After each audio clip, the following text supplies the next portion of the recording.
अब हमारे साथ हैं टैगोर स्कूल से 12th साइंस की पढ़ाई कर नीट में बहुत ही अच्छा स्कोर करने वाली 3 छात्राएं, और आप हैं अंकिता, कमला और साक्षी। अंकिता, सबसे पहले तो मैं आपसे जानना चाहता हूँ, 705 आपका एक्सपेक्टेड स्कोर है नीट 2024 में। तो आप मुझे बताएं कि यहाँ से आपने जो 12th तक पढ़ा उसका कितना रोल है इस 705 में? Sir most of the role तो मतलब ये था कि यहाँ के जो टीचर्स ने हमें नोट्स प्रोवाइड किए, प्लस में इनके जो मतलब पढ़ाने का तरीका था, उसके अलावा काफ़ी ज़्यादा इनका मतलब मेंटल एफर्ट्स जो थे मतलब हमारे लिए वो बहुत अच्छा था। और प्लस में मतलब मैंने इधर से जाते ही एक टेस्ट दिया था उस टाइम, शायद मैं इस टाइम यहाँ से मतलब जैसे निकली थी 12th से, तो उधर नीट का पेपर हुआ था, मैं गई थी उस ईयर। जी। तो मैंने उस पेपर को खुद पर्सनली अटैम्प्ट किया था। मेरे पास उनका लॉकडाउन का डिलीटेड खाली उनके जो टैगोर का 12th का सिलेबस था वो मुझे रिमेंबर था। तो उससे मैंने अपना स्कोर काउंट किया था, वो 450 का मेरा स्कोर था। ओके। मतलब इस चीज़ से आप एक्सपेक्ट कर सकते हो कि मैं स्कूल में कितना बेटर पढ़ाया गया होगा एक कोचिंग की बजाय, कि मतलब मैंने उस टाइम पे बिना किसी कोचिंग किसी और चीज़ से 2.5 महीने के गैप के बाद मैंने वो नीट का पेपर खुद देख के देखा था।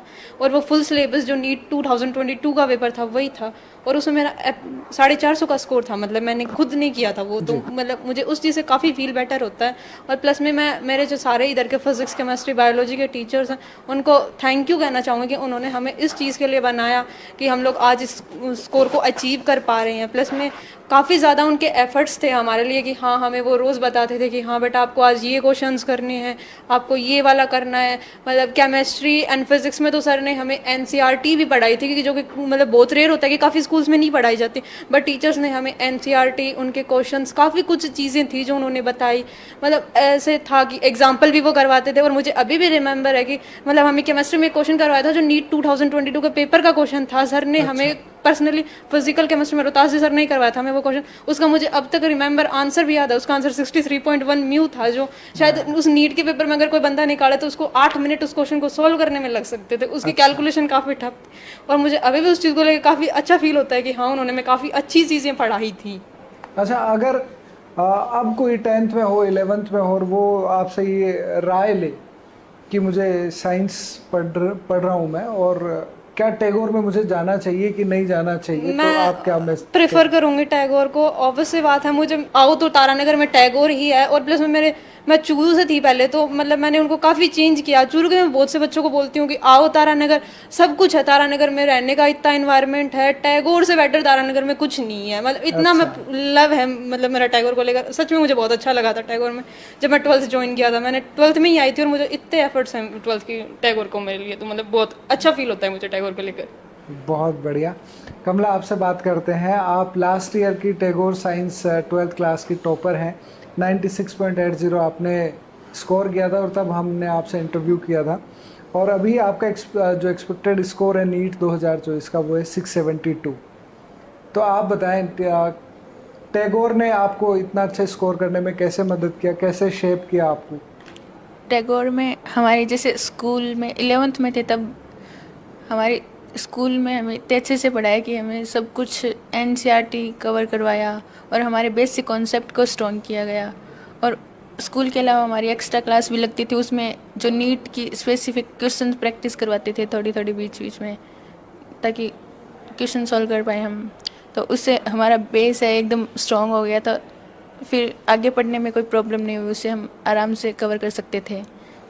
इससे बहुत ज़्यादा स्कोर जो शुरू के बेसिक बेसिक है वो तो स्कूलिंग से ही तैयार होते हैं। अच्छा, और फिर बाकी के आसपास के जो 11th 12th में आने वाले स्टूडेंट्स हैं, उन्हें आप क्या मैसेज देना चाहेंगी टैगोर तारानगर के उन्हें मैं बारे में? यही कहना चाहूँगी कि 11th 12th यहाँ से कर ले चाहे, उससे उनका बेस है वो एकदम स्ट्रांग हो जाएगा। फिर उनको ज़्यादा प्रॉब्लम नहीं आएगी आगे कुछ ज़्यादा प्रॉब्लम पढ़ने नहीं में। होगी, फर्स्ट अटेम्प्ट में भी वो अच्छा हाँ। स्कोर कर सकते हैं और गवर्नमेंट कॉलेज पा सकते हैं। हाँ। बहुत अच्छे। साक्षी, आपसे बात करते हैं। 665 आपका एक्सपेक्टेड स्कोर है, और 12th में आपने 90.60 आपका स्कोर रहा था। तो टैगोर में आपकी कैसी जर्नी रही? पर जितना मेरे को याद है, हम लोग जब 11th में थे तो हमें सर पढ़ाते थे, उस वक्त मुझे लगता था कि क्या ही पढ़ा रहे हैं, क्या ही काम आएगा। पर फिर जब मैंने आगे कोचिंग ज्वाइन करी तब मेरे को रियलाइज़ हुआ कि हाँ भाई, बहुत बढ़िया पढ़ा रहे थे। तब अगर ऐसे इन पे पूरा ट्रस्ट दिखा लेते तो शायद 12th के साथ ही निकल जाते। पर तब होता ही है, मानते नहीं है हम, खुद में ही होता है कि मुझे तो सब पता है, इनको क्या पता है। अच्छा, तो हाँ वही है, पहले रियलाइज़ कर लेती कि अच्छा ही पढ़ा रहे हैं, विश्वास कर लेती तो शायद 12 के साथ हो जाता। अभी हमने काफ़ी सारे स्टूडेंट से बात करी तो तारानगर के बारे में काफ़ी सारी बात हुई कि तारानगर किस तरीके से स्टूडेंट्स को लेकर कोऑपरेटिव है, सोशल अवेयरनेस है लोगों में कि बेटी का अगर स्टूडेंट्स है तो उनको डिस्ट्रैक्शन ना हो, ऐसा करके। आपका क्या एक्सपीरियंस है तारानगर को लेकर? देखो माहौल तो है ही तारानगर में पढ़ने का। अगर आप आजू बाजू जाओगे, जैसे अगर मैं कहीं रिलेटिव वगैरह के जाती हूँ तो वहाँ पे डिस्टर्बेंस तो होता ही है। लोग पढ़ाई को इतना सीरियसली नहीं लेते जितना तारानगर में लेते हैं। तारानगर में लोग आसपास से आते ही पढ़ने के लिए हैं। हनुमानगढ़, गंगानगर, ये तो मेजॉरिटी टैगोर में आते हैं। ओके। तो अब जैसे हमारे घर के तो आसपास आप जितने घर देख लो सब हॉस्टल बने हुए हैं, तो कोई चाहता ही नहीं है डिस्टर्ब करना किसी और को, क्योंकि वो खुद लगे हुए हैं उनको पढ़ाने में, तो वो क्यों ही किसी और को डिस्टर्ब करेंगे। मतलब शांत माहौल है, बढ़िया है, सपोर्टिव है। अब मैं चाहता हूँ आखिर में कि जो भी पेरेंट्स और जो भी स्टूडेंट्स इस वीडियो को देख रहे हैं, उन्हें आप आखिर में क्या मैसेज देना चाहते हैं? आपके इतने लंबे समय के एक्सपीरियंस को लेकर, आपने इतने बच्चों को पढ़ाया है, इतनी दुनिया देखी आपने, क्या मैसेज उन गार्जियंस के लिए? मैं तो उन गार्जियंस और बच्चों को यही कहना चाहूँगा कि यदि आपको पहले स्कूलिंग ही करनी है तो आपको टैगोर तारानगर चुनना चाहिए, या तारानगर शहर तो ज़रूर चुनना चाहिए, क्योंकि स्कूलिंग में यहाँ बहुत अच्छी व्यवस्था है। और फीस की बात करें तो हमारे भाई साहब जो सीकर में फ़ीस लेते हैं उनकी तुलना में हम लगभग 50% फ़ीस ले रहे हैं। हाँ, हो सकता है वहाँ व्यवस्था फैसिलिटी कुछ ज़्यादा होगी, लेकिन स्कूलिंग के लिए तो हम यही सलाह देंगे कि जो लोग जैसे बीकानेर से हैं, डूंगरगढ़ से हैं, हनुमानगढ़, गंगानगर से, तो हमारे पास पहले से ही बच्चे आते हैं। इस 50 किलोमीटर की रेडियस की बात करूं तारानगर के आसपास, तो उनको स्कूलिंग के लिए कहीं भागने की ज़रूरत नहीं है। तारानगर एक प्रॉपर पैलेस है। जी, बहुत अच्छा लगा हमें टैगोर के बारे में जान के, टैगोर तारानगर के बारे में और तारानगर के बारे में जान के, और स्टूडेंट से बात करके भी हमें बहुत अच्छा लगा। अभी तक आप सुन रहे थे टैगोर साइंस स्कूल तारानगर के स्टूडेंट्स को, यहाँ से जिन बच्चों ने 12th कर नीट में अच्छा स्कोर किया, अच्छा प्रदर्शन किया है उनको, और साथ ही ATM सर को जो एनी टाइम मैथ के नाम से पूरे तारानगर में जाने जाते हैं। और जो भी बच्चे नीट करते हैं या फिर साइंस लेते हैं, उन वो सभी लगभग इन ATM सर को जानते हैं। तो एक बड़ी अच्छी बात है कि तारानगर में जो शिक्षा का माहौल है, जो इतना सकारात्मक है, लोगों का आपस में जो मिलनसार व्यक्तित्व है, जिसकी वजह से बच्चों को यहाँ बहुत आसानी होती है पढ़ने में, हॉस्टल में रहने में। ये एक बहुत अच्छी बात है।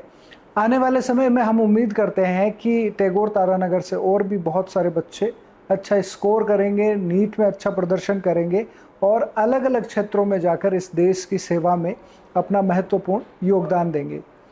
आपका इस इंटरव्यू के बारे में, टैगोर साइंस स्कूल तारानगर के बारे में और तारानगर के आसपास का जो क्षेत्र है जहां पढ़ाई का जो माहौल है, इसके बारे में जो भी प्रतिक्रिया हो, जो भी राय हो और जो भी सुझाव हो, वो आप कमेंट के माध्यम से ज़रूर साझा कीजिएगा।